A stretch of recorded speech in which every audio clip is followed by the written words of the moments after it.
Assalamualaikum warahmatullahi wabarakatuh. Faqad qala al-musannif rahimahullah ta'ala rafa'ana bihi bi'ulumihi wa barakatihi fid dharain amin Allahumma amin.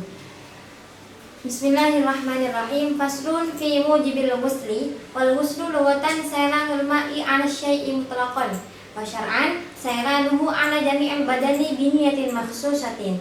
Walladhi yujibul ghusla sittatu asya'a salasatun minha tashtariku fiha ar-rijalu wan nisa'u wa hiya iltiqa'ul khitanaini wa yu'abbaru an hadha iltiqa'i bi ilaji hayyin wadihin ghayyaba hashafatat dzakari minhu aw qadraha min maqtu'iha fi farjin wa yasiru al-adamiyyu al-mulaju fihi junuban bi ilaji ma dzukira amal mayitu fala yu'adu ghusluhu bi ilajin fihi wa amal khunsha al-mushkilu fala ghusla alaihi bi ilaji hasyafatihi wala bi ilajin fi quburihi wa minal mustaraki inzalu ay khurujul mani. Bismillahirrahmanirrahim. Faslun fi mujibil ghusli. Adapun fasal ini menerangkan tentang hal-hal yang mewajibkan terhadap mandi. Namun sebelum itu mari kita bahas makna mandi terlebih dahulu.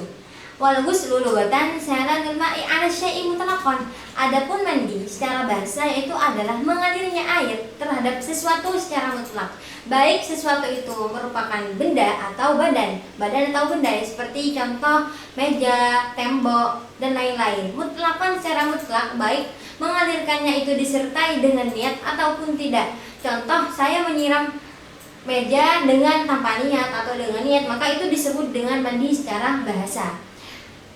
Wa syar'an sayranuhu 'ala jami'il badani bi niyatin makhsusatin. Dan adapun mandi secara syara' yaitu adalah mengalirnya air kepada seluruh badan dengan niat yang dikhususkan. Jadi perbedaannya dengan definisi yang ada di bahasa yaitu ada bi niyatin makhsusatin dan ini terkhusus untuk badan. Mandi yang akan kita bahas di pasal ini gitu.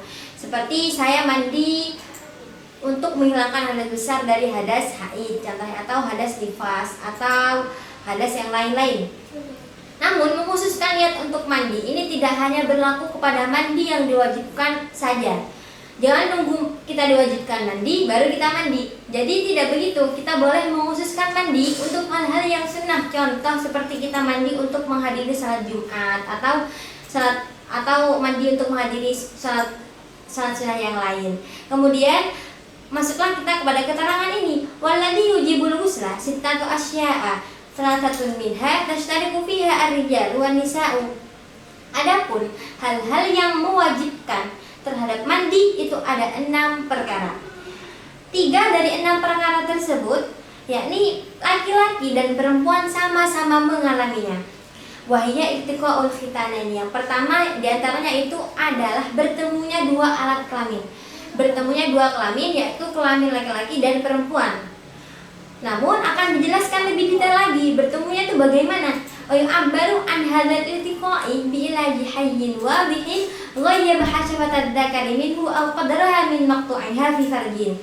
Dan diungkapkan dengan kata-kata bertemunya iltiqa'il khitanaini ini dengan memasukkannya orang yang hidup yang jelas alat kelaminnya. Dia memasukkan ujung penisnya atau kira-kira ujung penis yang terpotong. Jadi ujung dakarnya atau kira-kira ujung dakar yang terpotong dimasukkan ke dalam farji. Fi farjin baik itu milik manusia, farjinya manusia atau farjinya binatang. Jadi dia tetap memiliki hukum mandi ketika terjadi hal yang demikian. Wa yasiru al-adamiyyu al-mulaju fihi junuban.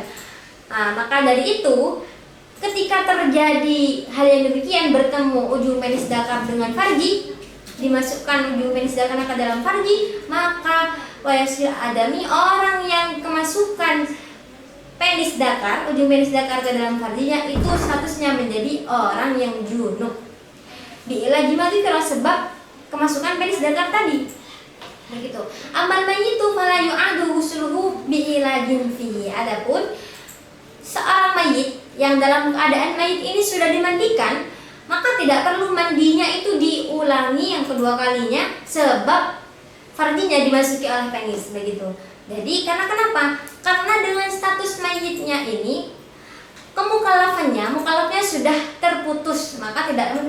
kewajiban untuk diulangi lagi. Gitu mandinya. Wa ammal khunsa al muskilu fala ghusla alaihi bi ilaji hasyafatihi wala bi ilajin fi qubulihi. Dan adapun khunsa muskil, yaitu khunsa muskil ini memang benar-benar seseorang yang mana dia memiliki dua alat kelamin sampai dia itu bingung apakah dia condong kepada yang perempuan atau kepada alat kelamin yang laki-laki, maka baginya tidak wajib mandi sebab memasukkan ujung penis dakarnya, atau dua tidak wajib mandi sebab farjinya kemasukan ujung penis dakar. Jadi begitu. Wa minal mustarati inzalun ay furujul mani, dan di antara hal-hal yang mana perempuan dan laki-laki sama mengalami yaitu adalah inzal, yakni keluarnya mani min syaksin bighairi ilajin, dari seseorang tanpa adanya memasukkan ujung penis dakarnya.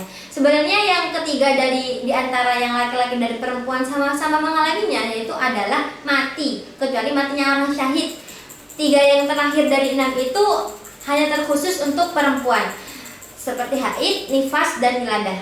Ketika kita mengalami 6 perkara tersebut, maka mandi wajib untuk kita lakukan dengan niat yang sesuai hadasnya.